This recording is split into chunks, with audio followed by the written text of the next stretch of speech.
All right, greetings. My name's Todd. I'm the founder here at Staunch Robots, and I'm here to tell you a little bit about our contract, our Master Services Agreement. We actually, I based this contract on the same contract used by arguably one of the most professional and highly regarded Ruby on Rails web consulting companies named HashRocket. You can actually, and I did, download their contracts, and so I downloaded those as a starting point and made some minor, very minor changes with a lawyer. But 90% of this contract is based on that's based on HashRocket's agreement, and so nothing in here is really incredibly creative. It's just the standard consulting agreement. Basically, there's sort of a two parts to this agreement. Most of our clients are longer term. That's what we aim for, at least. Clients that are going to have longer term need for us. So within the client relationship, there will be many projects, and so we have this what they call a master services agreement, and then specific scopes where specific scope of work agreements. So this is just a conversation here. We're going to try to keep it under 10 minutes, where we just go over this master services agreement. Now, in order to keep this under 10 minutes, I'm just going to kind of bounce around. I'm going to skip things that are, I think, boilerplate or not incredibly important.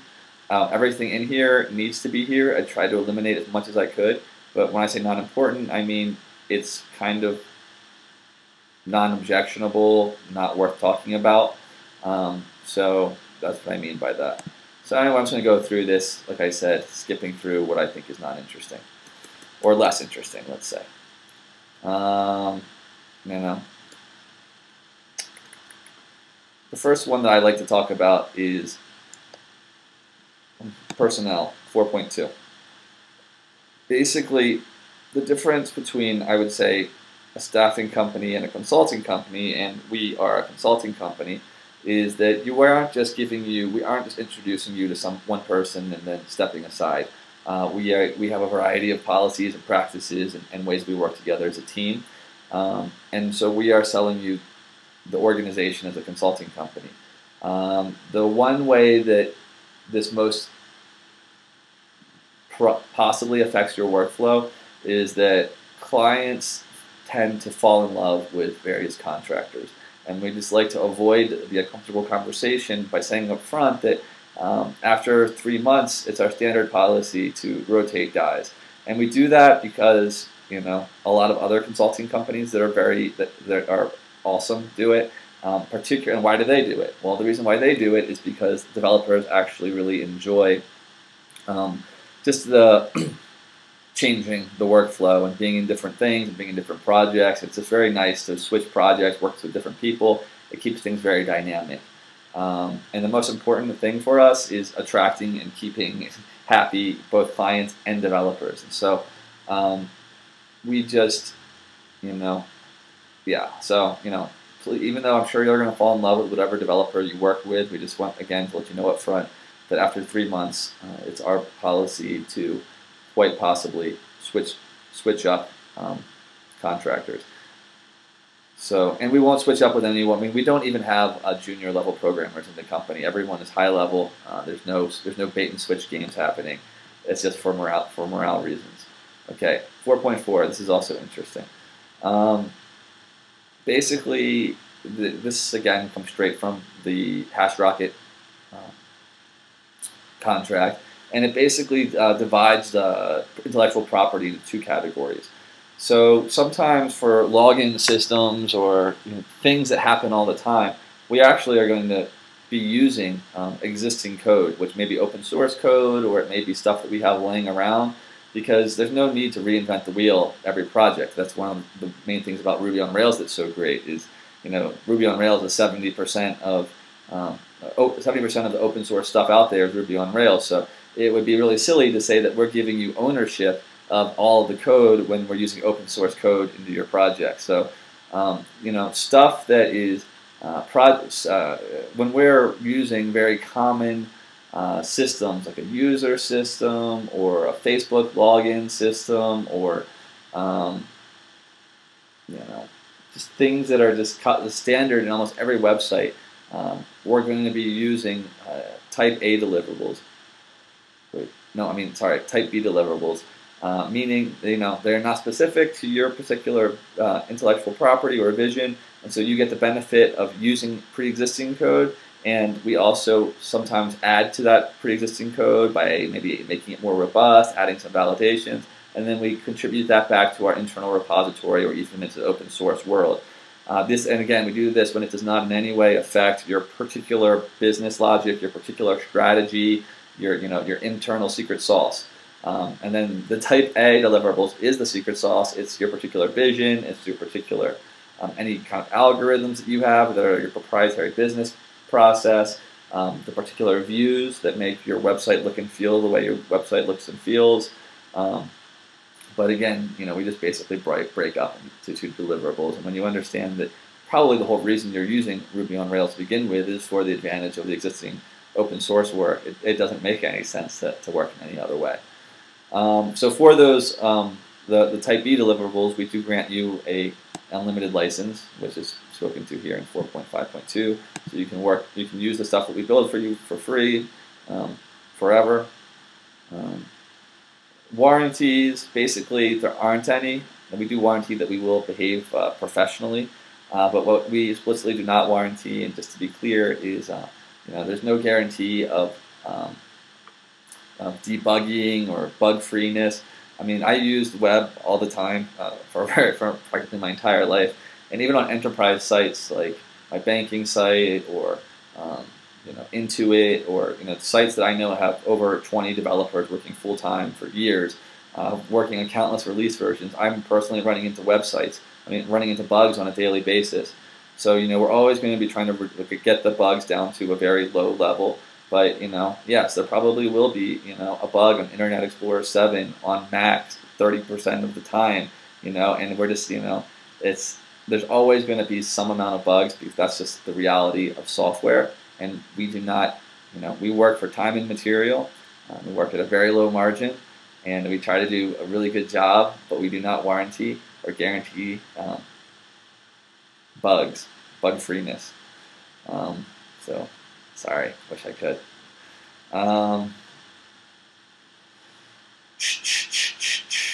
Okay, this is probably the most important provision in this contract to me, the retainer provision. Basically, I have a lot of colleagues in the consulting world, and I know, because we talk about it, no matter how hard you try, some clients aren't going to be happy. And when some clients aren't happy, the way they're going to express that is just ignoring your final invoice request. And as much as we have this contract and everything, I mean, let's do a little secret. It's just not worth it to try to. It's just not worth it to try to litigate. I don't even know if you could. Basically, all my buddies just kind of take it on the chin. They take it as a loss, and they also, have I'd say on average 100% more margin than I do. I have a very slim margin, and the only way I can do that is to eliminate the possibility of non-payment. And the only way I know how to do that is to get paid before the work happens. So, we will submit, when we work from a retainer, and we bill invoices against the retainer. If for whatever reason you want to cancel the project, we'll give you back any unused portion of the retainer. But this is pretty much, like I said, the most important provision for me, and is non-negotiable. After, say, a substantial amount of time working together, I kind of want to leave that a little bit vague, because it depends on the relationship. I sometimes do offer clients the ability to maybe evolve into a higher state of trust, but I never start out there. And so again, sorry, but I have to be very bullish on this. So, you'll be invoiced weekly, and those invoices will be just against the retainer. And there's some specifics about how to replenish the retainer, which is in the scope of work document.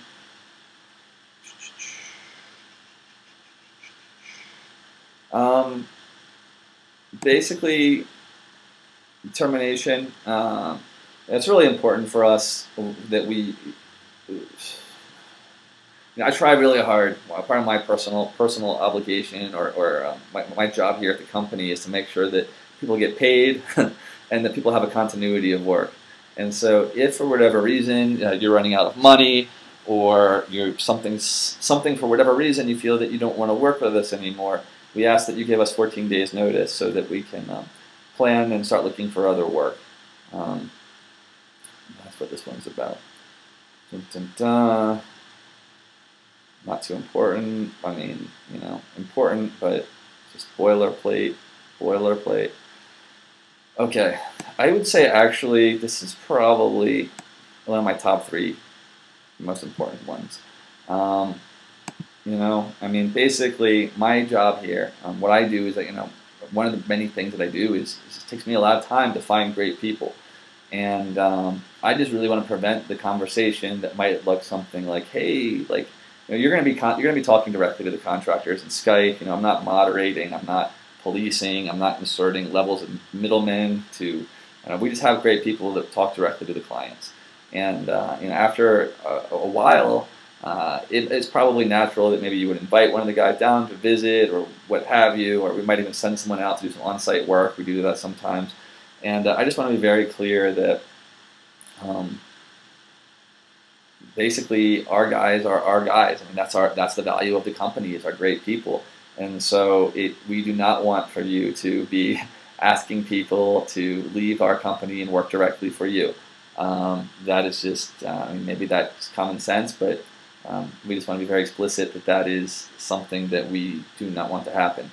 And so in the case, and then we had this is generally a little bit more ambiguously stated in contracts, and this is one of the modifications I made, working from my mother, who was an HR professional for 30 years. She owned her own company. If it's the case that people want to take people from my company, then I look at it like, okay, well, at least pay me a recruiting fee for I've gone beyond what a recruiter would do. And so if it's the case that you want to take somebody from the company, you would then owe us 20% of what I think would be a decent salary for any of the guys that we have, of 100 grand. So that would be, but regardless of what you end up paying them, if you kind of take any guys from our company, you would owe us $20,000. Hope I wasn't too harsh in that one. So anyway, that is pretty much all that's important to me.